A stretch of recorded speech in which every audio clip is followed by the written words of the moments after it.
Good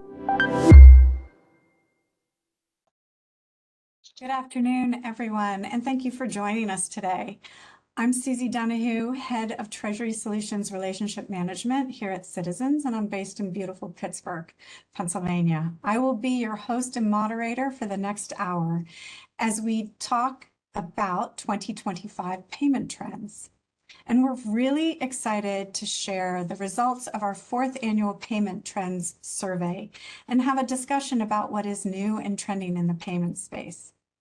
I'm going to let my wonderful panelists introduce themselves in a minute, and then we will talk about key findings in the report, including how finance leaders are navigating the shift toward real-time payments, the latest fraud trends and tools businesses are using to secure their payment processes, and how small and mid-sized businesses are embracing new payment technology. We'll then have time for Q&A, so please chat your questions into the Q&A pane, and we will get to as many as we can at the end of our conversation. So let's meet our wonderful panelists. And if it's okay, I'll start with you, Mike. Sure. My name is Mike Cummins. I manage the Treasury Solutions business at Citizens Bank. I've been with Citizens almost 11 years, and I am based in a currently very hot New York City. And then Tyra. Hi, everyone. Thank you so much for joining us today. We're very excited to talk about the future of payments. So my name is Tyra Hall. I'm responsible for enterprise payments at Citizens. I've been here just about 2 years and currently based in Stamford, Connecticut. And then Mark. Thank you, Susie. Good morning, everybody. My name is Mark Valentino. I'm the head of business banking at Citizens. I've been with the bank a little bit more than 7 years between 2 different stints, and most recently in my role, almost 2 years running business banking. I am based in Southern California, and which means I spend a lot of time flying from coast to coast across all areas. So thanks, great to be here. And then Mary Beth. Terrific. Thank you. Hi, I'm Mary Beth Livengood. I run our North America Corporate Solutions team for MasterCard. So think of me as all things commercial, both on the issuance, on the acceptance side for B2B payments. I've been in finance for about 25 years, the last half of which has been in the payments sector. I look very much to the conversation today, and thanks for the Citizens team for inviting me to join in the conversation. Thank you all. As you can tell, it's an impressive group on our panelist team here. So for the 4th year in a row, we interviewed 200 CEOs, CFOs, and treasurers at mid-sized companies to understand how payment processes are evolving in their organizations. And this year, for the first time, we also included 100 small business leaders in our survey. In this year's survey, results signaled that small and mid-sized companies are solving for speed and security when it comes to payments. So Tyra, why don't you kick us off? Can you talk a bit about the rise of real-time and instant payments, which we can see on this slide, that 73% of respondents reported using? Yeah, Susie, I'd be happy to. So I think as you sort of step back and think about instant payments broadly, the survey trend is very consistent with what we see from many of our customers across commercial and mid-market. Speed and security are absolutely driving adoption, but I also think there's a tremendous shift in expectations, and we're seeing that on the consumer side of the house. We see that in small business, and that's permeating everything we're doing sort of broadly within B2B. Businesses are increasingly under pressure to move faster. We see this in areas like cash flow management, in payroll, in vendor payments.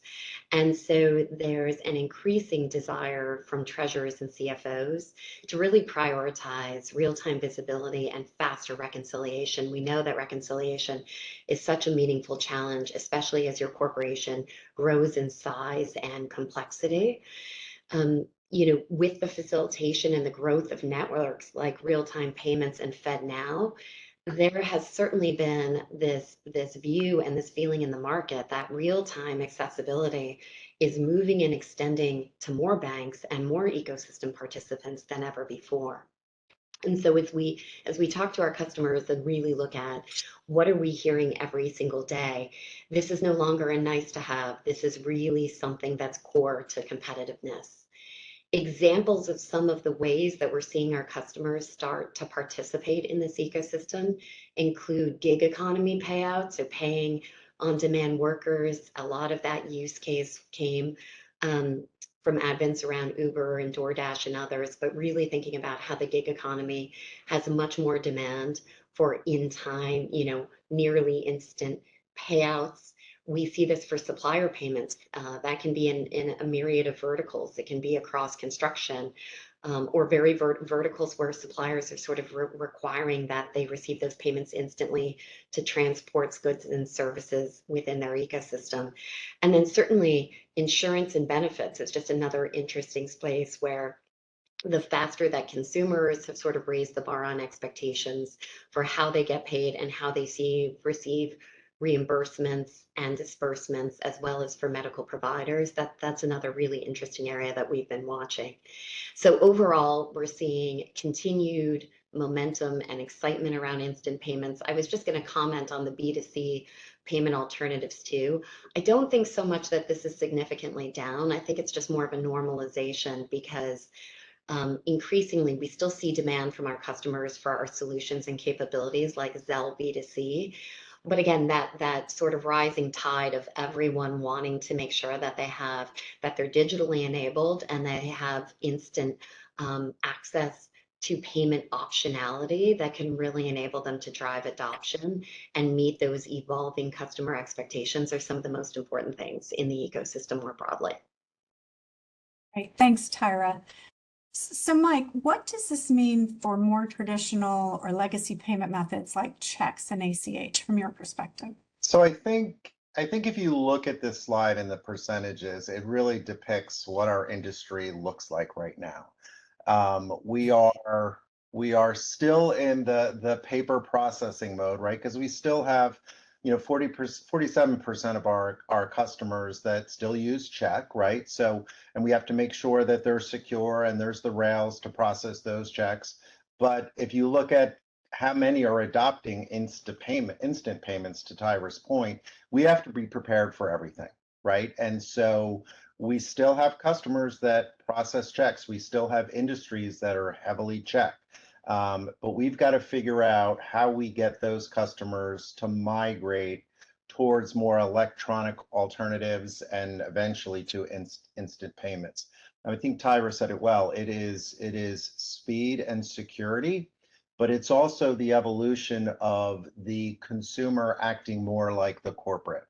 And we are doing as consumers many transactions, whether we're buying off Instagram or purchasing something from Amazon, and we are used to the speed and the efficiency and the security of those payments. And then the financial professionals that go to work as treasurers and or CFOs, they want that similar experience in the corporate world. And I think that's why you're starting to see such a strong adoption of instant payments. Great, thanks, Mike. But before we move off this slide, I would like to take the opportunity to get your thoughts, Mary Beth, on virtual card adoption. According to the survey, this is a payment tool that 52% of companies are using. Does this align to what you're seeing at MasterCard? Yeah, thanks, Susie. So first off, I'm glad to see that the adoption of virtual cards among your survey respondents is high. Certainly because if you think of virtual cards have such a strong controls and are one of the safest type of payment methods with the smallest percentage of reported fraud. And it's because of these tight controls, right? The ability to do controls around when, where, and how that payment can be used, that MasterCard is seeing a strong uptake in adoption and double-digit growth rates across the volume for virtual cards. Now, specifically to your question, now 50% actually does feel like a high penetration rate. And that's because we see such a large market of non-digital payments that still can be converted to digital. When we look at our addressable market, MasterCard estimates that there are around 60 trillion of B2B payment flows across North America, of which 14 trillion is still being executed through cash and checks. So we have, and we believe there's a huge runway to move more payments to digital. But Susie, I'm glad to see, again, your survey has definitely some early adopters to the virtual card. Great, thank you. Mark, we can't talk about these survey results without talking about fraud concerns. When we look at the data, smaller companies are both more concerned and more impacted by fraud than mid-sized companies. Why is that? And what are we seeing from clients here at the bank? Yeah, absolutely, Susie. It's a top of mind issue for small and medium-sized businesses, no doubt. They're about 25% more prone to fraud attacks than larger customers. And a lot of that is because smaller businesses, mainly just lack the resources to build out a more sophisticated infrastructure around fraud protection and IT services that can help with fraud protection. If you think about a small business, maybe it's a sole proprietor, maybe there is some staff, but generally speaking, the business owner is actually doing a bulk of the running the business every day. And so fraud protection is a side desk job as opposed to a full-time job. Whereas at larger customers, there's generally an IT department that is heavily focused on fraud protection and still sometimes gets penetrated, of course, with more sophisticated fraud attacks. And so certainly top of mind, what we think small businesses can do proactively to mitigate this risk is one, going back to Mike and Tyra's comments, invest in more secure payment solutions. And I'm going to come back to that in a second. Number two is really educating staff, if they have staff, about the evolving fraud risk that's out there right now. Unfortunately, it's becoming more and more sophisticated, including with the use of AI on the fraudster side. And so even education can only go so far. And then finally is really investing in a multi-factor authentication process so that staff or the business owner has a little bit more protection when they log in to actually make secure payments if they're using digital payments. Coming back to the investing in secure payment solutions, about half of small and medium-sized businesses are still using checks as their primary source of payment. And that is actually problematic because checks are still today 16 times more likely to be subject to fraud attacks than digital payments. And I don't know that enough small and medium-sized businesses truly understand that check writing and checks as a source of payment are actually the most likely source of fraud.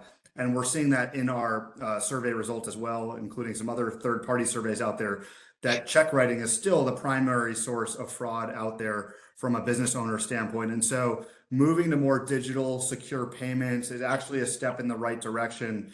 And we're constantly at Citizens, right now we've actually over the last 6 months rolled out a series of fraud seminars in person and through webinars like this to actually educate our customers about payment activity that can be more secure than just check writing. And so I think keeping that top of mind for business owners as a reminder, just to constantly educate about the fact that check writing, whether it's personal checks or business checks, still remains the single biggest source of fraud activity that we see out there.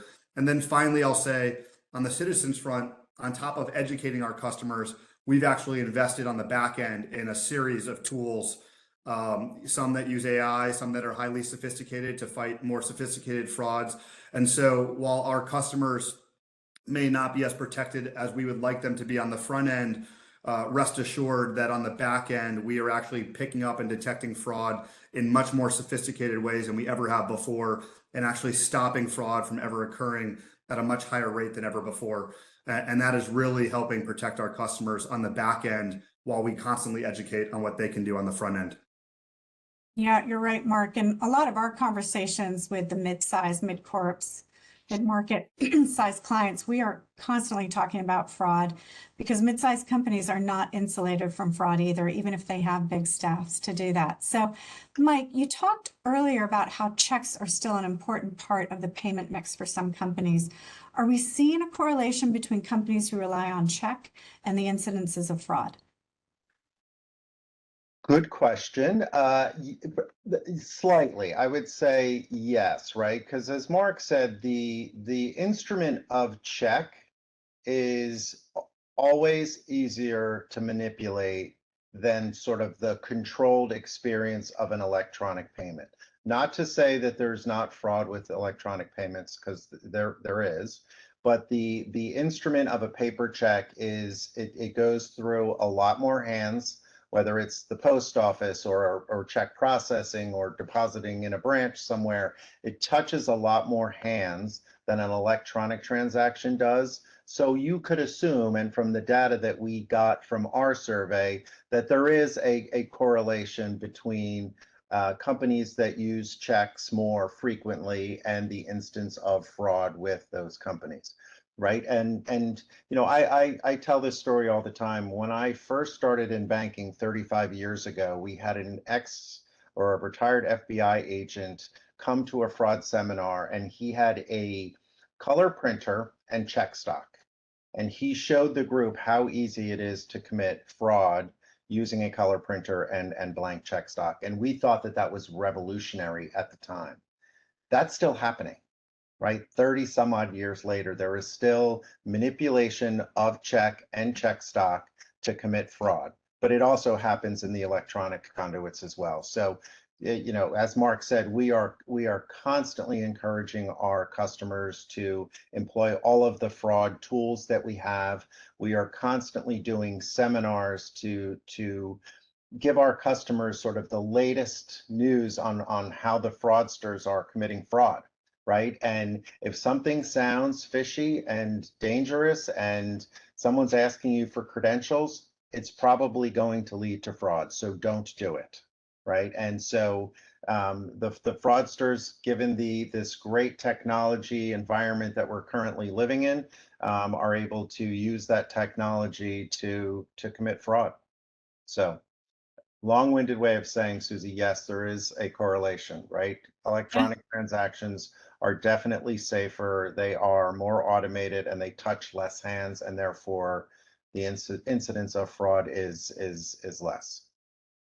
So that's a perfect segue, Mike, to our next slide, which is about transitioning to an all digital payments future. And this year's survey did give some indication that companies are showing more urgency around transition to an all digital payment future. Tyra, what do you think is driving this? Fraud, as Mike said, or maybe other factors that you can share? Yeah, and Susie, I love this chart too, because it feels like if you look at the data from last year to where we are this year, as you said, there's been a notable sort of acceleration. It's sort of like the whole timeline has really compressed. And as we all on this call sit here and talk about the future of payments, not even to speak of stable coins and other things that are entering into the payments ecosystem, there's so much to think about here. So I think it's really twofold, right? As we've been talking about, there are the pain points associated with legacy forms of payment. And then it's sort of this new possibility, this new momentum of what a payment future can look like. So on the pain points, I mean, Mark talked and Mike talked a lot about lost checks, fraud in the system, lost invoices, right? There are many things that as you're kind of managing a mid-size or a large corporation that you're working through on a constant basis. And the more that that's manual or paper-based, the more prone you are to errors within it. And then reconciliation. I mean, I remember being on the network side, and so much of the work we were doing even around virtual cards at the time was very focused on reconciliation. So how do you reconcile back to the invoice? How do you make sure that anything you're doing from a payments related perspective can seamlessly reconcile? And that's also a big pain point for small business customers, is the time it takes to reconcile their business and manage that at the end of the day. And then just, you know, AP and AR workflows, they can be inefficient, they can be cumbersome, you have many handoffs in the process. We've seen digitization come into this ecosystem to also manage sort of the surround sound, which is, you know, the software-based solutions that are surrounding the payments. So I think there is both pain points and there's new possibilities. I think that we're seeing rapid digitization evolving. The bar has been raised even higher as we, from a citizen's perspective, continue to think about what the bank offers, and the bank being at the forefront of really thinking about security and safety and soundness. We're surrounded by fintechs and ERPs and accounting solutions that are innovating in this space. And so what we want to do is equip our customers with a way to play in that ecosystem more broadly. So I think you're going to see this continued trend. You know, if I can predict where we're going to be next year, you'll sort of see this timeline continue to shift toward what can we do to innovate, what can we do to digitize, but then just as importantly, how is my bank, how is MasterCard, how are other players in this ecosystem really equipping me with the tools to understand how I can bring this in and consume it. We'll talk more in a bit about APIs and sort of how that's enabling many of these ecosystem participants. But I think it's a really exciting time. And again, the question is not if it's happening, it's sort of how do I take full advantage of it and bring it into my own business and my own operations. And Susie, can I just add to what Tyra said? Because I think Tyra really encompassed the whole reason why companies are migrating or transitioning to digital. But and this has been happening over 30 some odd years. But I think there was a huge push in 2020 during the pandemic. Customers that relied on digital payments had access to their receivables and their payables faster, and in many cases, companies that used paper checks for both AP and AR definitely didn't see some of their transactions. So I think that pushed a lot of people in a pretty big way to look for digital alternatives to paper transactions. Yep, perfect. And Mary Beth, on that same track, what are some of the key payment digitization trends that MasterCard is witnessing? Yeah, no, thank you. And I'm in agreement with the panel that we also at MasterCard are sensing an increase in the adoption rate, so more of this urgency. So it's good to see that the survey is proving out that same fact. We'd highlight probably three things, one of which I know Mike sort of already touched upon, which is the continued consumerization moving into the business side, right? So businesses are now demanding a consumer-like experience for B2B. For decades, the way businesses paid each other remained so largely unchanged, and stark contrast to what we saw in consumer payments. Now that we've had generational changes in corporate treasuries, another younger generation coming in and doing many of the processes of these payment trends, clients are just simply demanding a digital first experience that they experience in their personal lives. And we see this, it's a widespread adoption. It's across small companies, it's across large, some of the most global brands in the world that you would be sort of surprised at how still check heavy some of those global brands are. But definitely the pace of adoption is increasing. The second thing I would highlight would be the traditional sort of story of the working capital benefits of moving to a digital payment is absolutely continuing to drive payment behavior. Mike just mentioned, obviously, COVID. Since then, we've had a major increase, right, in interest rates. So some of the working capital benefits definitely are obviously even increasing. The dollars, the hard dollar rebate, the cost savings, the better reconciliation and cost, cash forecasting. Certainly all of this, especially compared to checks, remains incredibly compelling to Treasury teams to be moving in a digital direction in a faster pace. And then the last thing I'll say is the sense of why we're probably also seeing a very large uptick in the adoption, something around artificial intelligence, right? So we're really finally seeing some real use cases for artificial intelligence, playing a bigger role in a client feeling this urgency, not wanting to be left behind. Understanding how AI can enable smarter, safer, faster decisions, eliminate some manual processes, whether it's automating some of reconciliation or improving some of the fraud. AI is definitely starting to play a bigger role in increasing the accuracy and efficiency of payments. I'm also going to make that bold statement that I think Tiara just made, which is I would expect this trend to continue. If you take the survey next year, that I definitely think you'll just continue to see the pace of a digital adoption sway more and more, heavily in favor for your survey. Yeah, you guys are teeing up the next slide so easily for me. I truly appreciate it. So on that topic of AI APIs, there has been a very strong interest in embedded APIs from what we can see in the survey. And I'd love to get your thoughts from everybody here on some of the emerging practices. You touched on some, but some of the emerging practices and technology transforming payments that include APIs and AI. And maybe let's start with APIs. Tyra, you had mentioned this, but 75% of mid-sized companies surveyed this year said they were interested in embedded payments and APIs. Can you give us an overview here, and what is Citizens doing in this space? Yeah, Susie, I would love to, and I know my panelists will jump in with me because this is a topic near and dear to us. But just to level set, when we talk about APIs, we're really talking about protocols and tools that enable software applications to communicate with each other. And in the prior slide, when I was talking about how these new ecosystems are becoming so much more interconnected, we think, certainly for citizens and for our customers, that there is increasing urgency for integrating financial services into digital experiences. And so words like embedded finance, embedded banking, or embedded payments are more and more pervasive. Just given again that idea of this connected ecosystem where technology can help support bringing banking experiences into the places where consumers, small businesses, and large corporations are working, right? And sort of spending their day and spending the majority of their time. So when we talk about our API strategy, what we really mean is connecting our banking infrastructure to the platforms that serve our clients and to our clients themselves. So that could be things like instant payment initiation, validating your account information, particularly important as we're kind of thinking about open banking, and some of the work we've done on the open banking front is making sure that account information that's customer permissioned can be ported sort of into those ecosystems where customers want to see more visibility into their accounts and their account status. And then again, coming back to reconciliation, making sure that any payments that are made are seamlessly reconciled back into the ERP, the Treasury workstation, the accounting solution.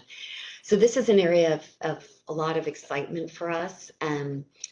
One of the big things we've been doing in addition to sort of developing these APIs, so making sure that we have APIs for real-time payments, for wires, for ACH, for our critical core payment rails, is also creating a developer experience. So making that really easy for our clients and for fintech partners to be able to start to test and deploy and scale solutions in a meaningful way. And again, this is a present day expectation. This is here now. We see this, and the use cases are coming.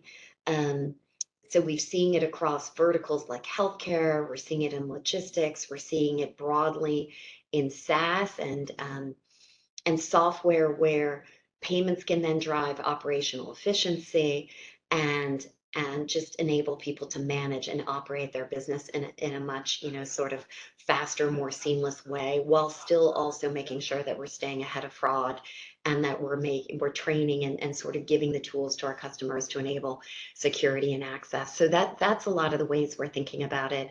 It can vary by industry, it can vary by segment, but the demand is there to integrate those services and solutions, and really for us to be offering those APIs and that developer portal to make that easy to onboard those customers and bring them into Citizens and broader sets of services.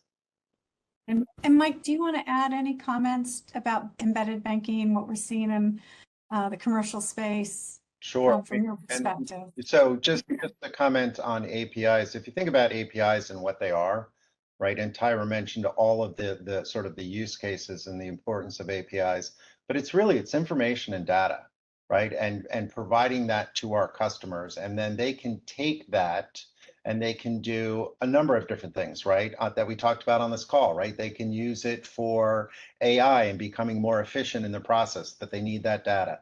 It can be for helping with fraud, to make sure that they are understanding sort of the payment flows in their ecosystem, and are there any potential for fraud in that ecosystem. So I think APIs, and we've been using APIs, remember that, for sort of behind the scenes, right, in our technology space, but I think the customer facing APIs are what are exploding right now.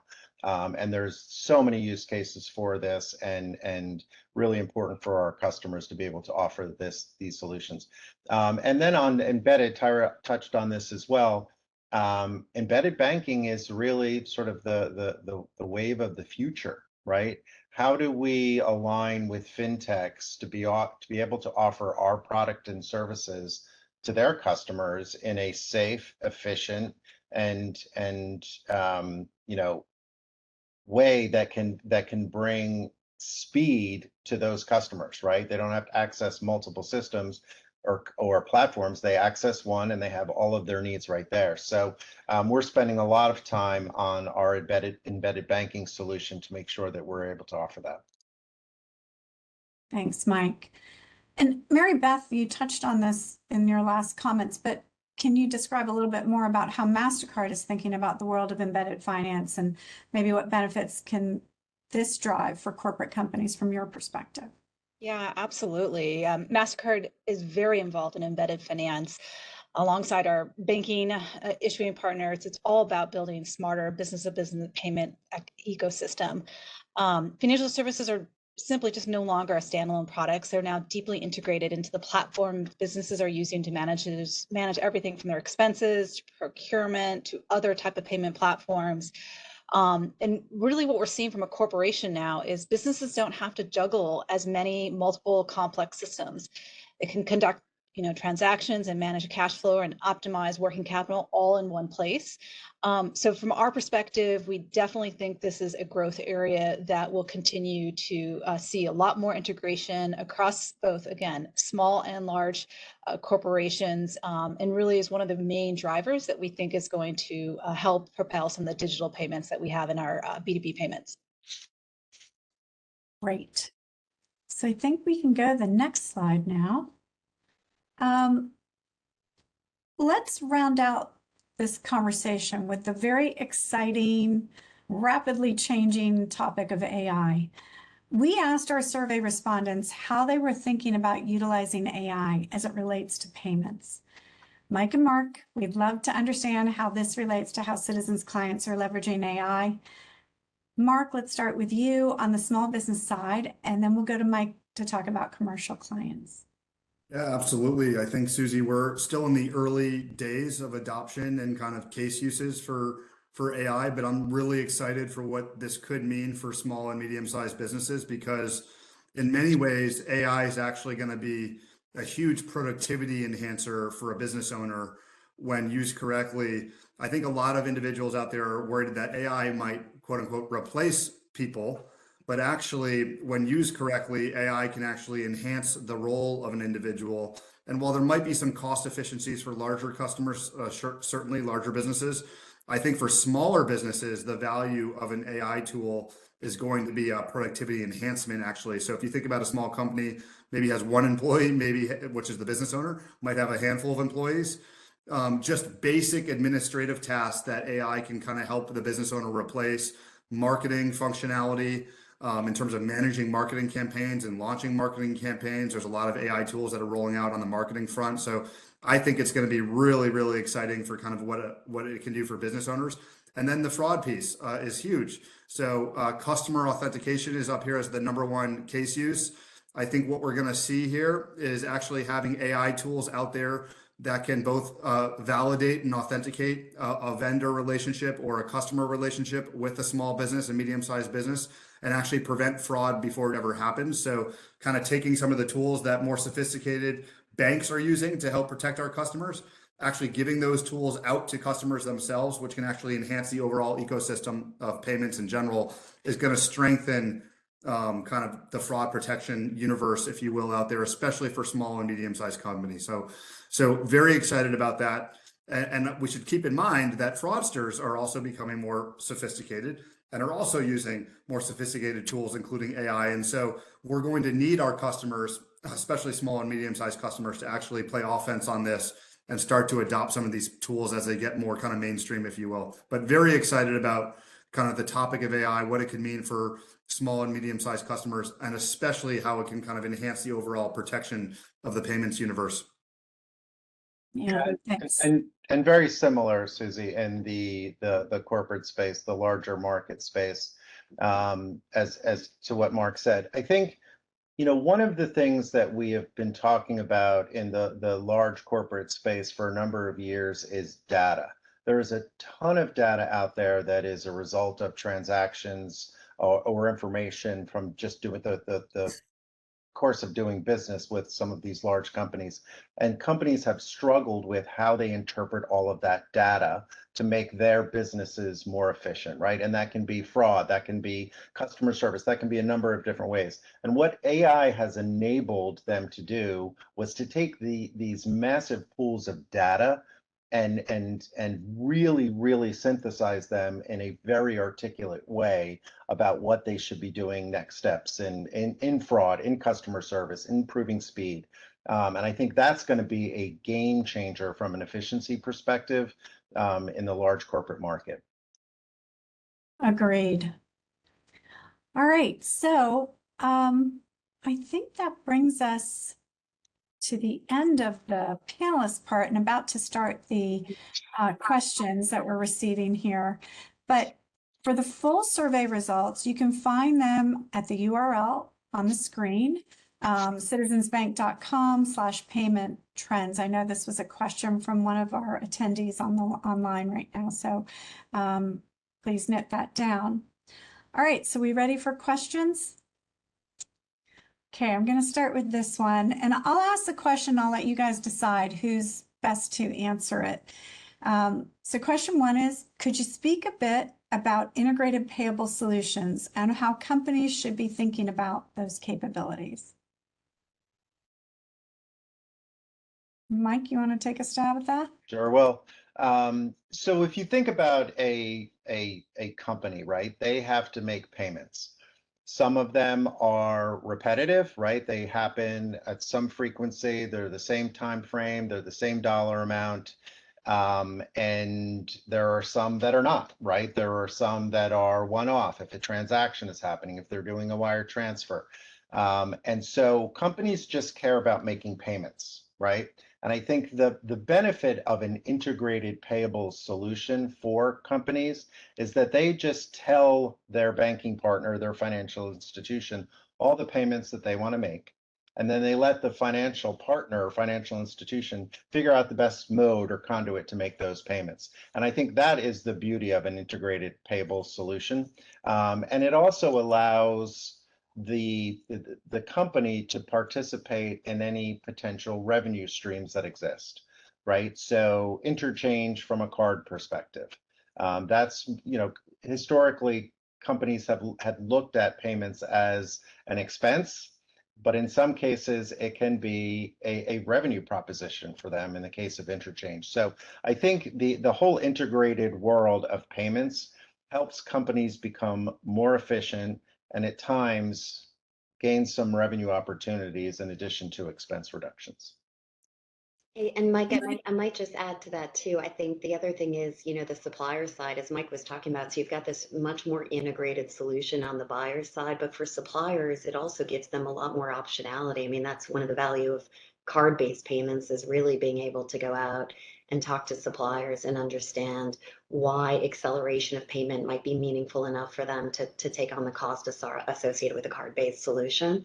So there's just a way that you can really think about how do you grow the network broadly and bring buyers and suppliers together and figure out how does that formation fit. I think the future of IP is really going to be around sort of, as Mike and I talk about things like intelligent payment routing. I mean, imagine a future where you don't have to choose if you want to pay by ACH or by wire or by virtual card, but those decisions are really made predicated on what the terms are and some of the revenue maximization that Mike was speaking about as well. So I think we're going to continue to see a lot of innovation in the space, especially with some of the digital payment capabilities coming in, when suppliers might be willing to pay more to receive an instant payout or be able to do that, more quickly, just given the nature of the business and what they support. And Tara, kind of staying on that, because one of our questions came in that perhaps you can take, and then maybe Mike can or Mark can also talk to this, any of you. Do you have any suggestions for working with vendors to transition to virtual payments, to make the change? Yes, that is a great question. And I'm actually going to tap Mary Beth to talk about that one too, because I think it is a perfect segue as you think about what we used to term in the industry sort of supplier enablement, but it's really about understanding a client's supply chain base and who their vendors are and the permutations of what that looks like. So are they, domestic suppliers? Are they foreign suppliers? Are they suppliers where cash flow is really critical to them? How do you educate too and use it as a point of education to really get into that supply base and say, this is the benefits, right? We talked a lot on this call about reconciliation, different things that I think it's much more than the payment itself. It's sort of how are we taking time off the back end for many of these suppliers to more seamlessly be able to receive the payment and process the payment and reconcile the payment. So there's just multiple levers. But what I do think is that this just becomes such a great mechanism for organizations to interact and engage with their supply chain base, to think about what the joint goals and objectives are, and to use it as a form of education and just, carrying the path forward on all these new payment capabilities that are coming as well. So it's quite exciting to kind of see that culmination. But Mary Beth, I might pass it over to you from the network Absolutely, perspective. absolutely, yeah. So look, growing the base of suppliers is a huge priority for MasterCard.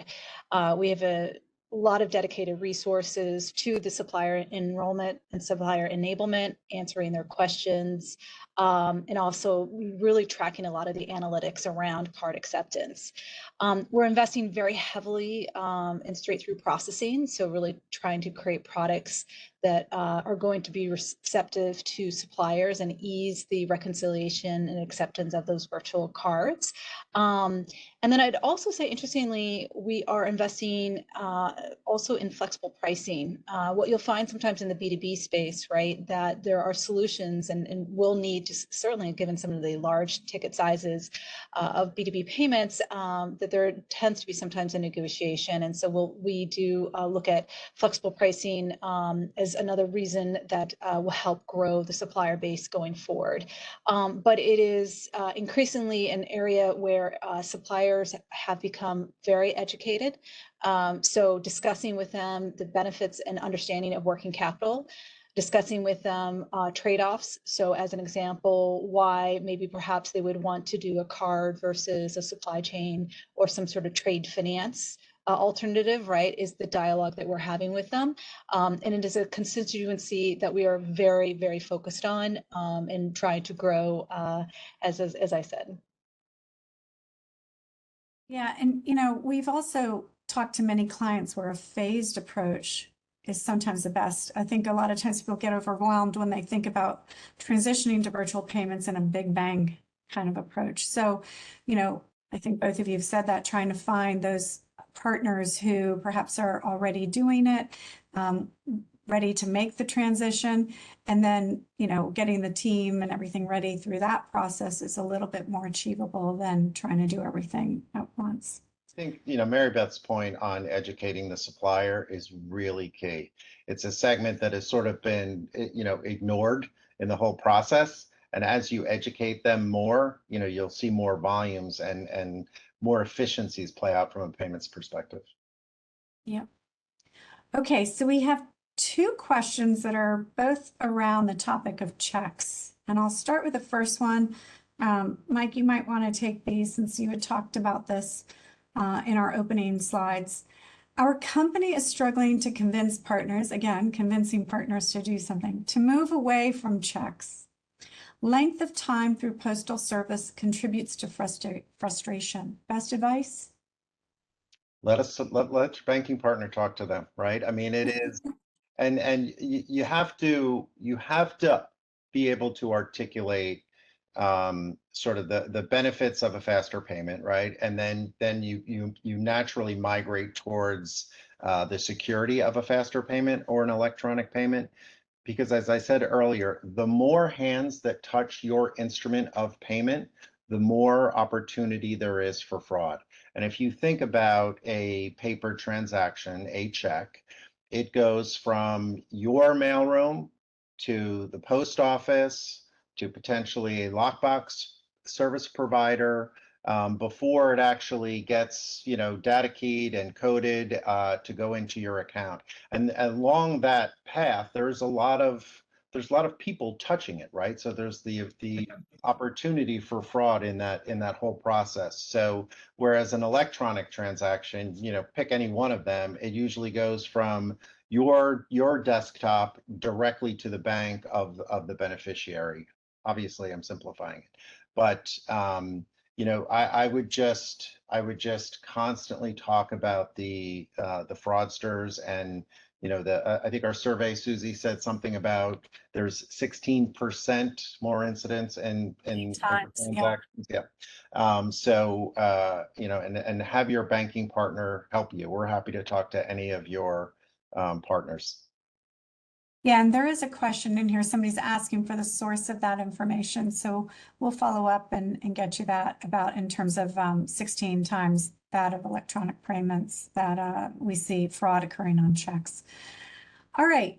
I think we're down to our last question, which is this. What is the anticipated usage of stablecoin and other new payment methods?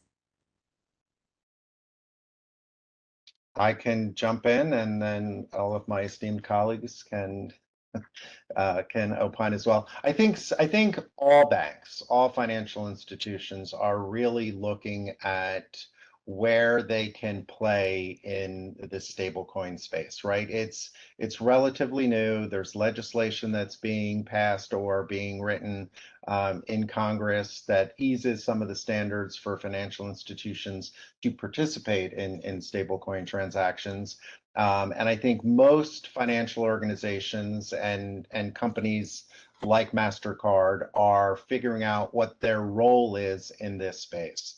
And there's a lot of roles, right? It can be on the payments and or the settlement space. It can be on custody and holding assets. So there are a number of different ways that financial institutions can participate in a stablecoin transaction. But I think, like many of our peers, we are just trying to figure out where our strategy should be. It's while it's moving very, very fast, it's still early stages. Now, how is that for a non-answer? Well, I will say I absolutely agree with you. MasterCard has already come out with a handful of publicly announced use cases with partners. I think really from our perspective, from a network perspective, right, is how are we leveraging our assets to help the growth in some of these alternative payment methods. And we absolutely think as a network, we have a role in it. Mike, you already mentioned a few of them, right, in terms of these on and off ramps, in the merchant acquiring side of the stablecoin. I'll even throw out in some of the use cases that are in public releases, or maybe we're even going to serve as the stablecoin card carrier, right, for some of this transactions that are going to be taking place. It is, as we said, fast and furious, and I do expect, right, more to come in terms of the growth of this area. It'll be interesting if it can solve some of the friction that it is hoping to do so. So a lot of the use cases are around cross-border, and whether that'll be able to reduce, for example, the cost of cross-border. I think we're really sort of at the early stages of seeing if we can prove out these use cases, but really excited to see the announcements that are out there. Great. And actually, there is another question in here. There were a couple questions coming in around stablecoin, so I hope everybody got the answers they were looking for from the responses that were just shared. But so the question is there an opportunity to leverage payments and transactions data for deeper insights about customers and cross-sell, upsell other products for the bank? Can you share examples? So I guess it's trying to position other solutions based on the data we see about our clients, help them be more efficient. I would say yes, right? The short and simple answer is yes. And it kind of goes back to our discussion on automated and integrated payables, right? To the extent we can take customer payment data for our customers, We can use anything, right? You can use AI to really understand those payment trends or just the broader data and go back to our customers and say, hey, your customer is paying on these terms or your supplier is paying on these terms. It would be better for both of you if they paid on these terms, right? So the answer is yes. You can absolutely take that data and make a better experience, and in many cases, a more lucrative experience for both. Susie, I'm going to just add in here some things that we're proactively doing.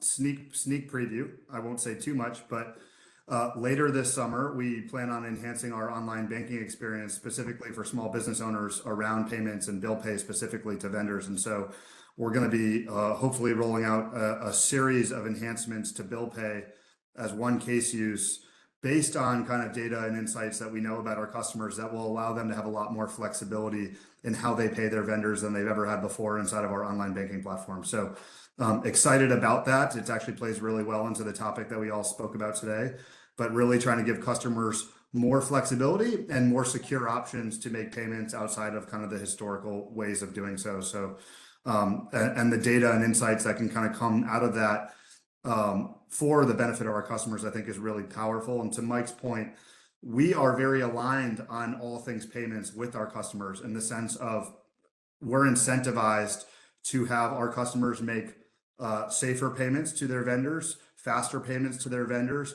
The incentives between banks and customers in this instance are actually very well aligned because it's in our best interest to protect our customers and for them to kind of protect themselves as well. And so I think this is a really positive topic where we can partner with customers to kind of do things in a more innovative, more efficient manner.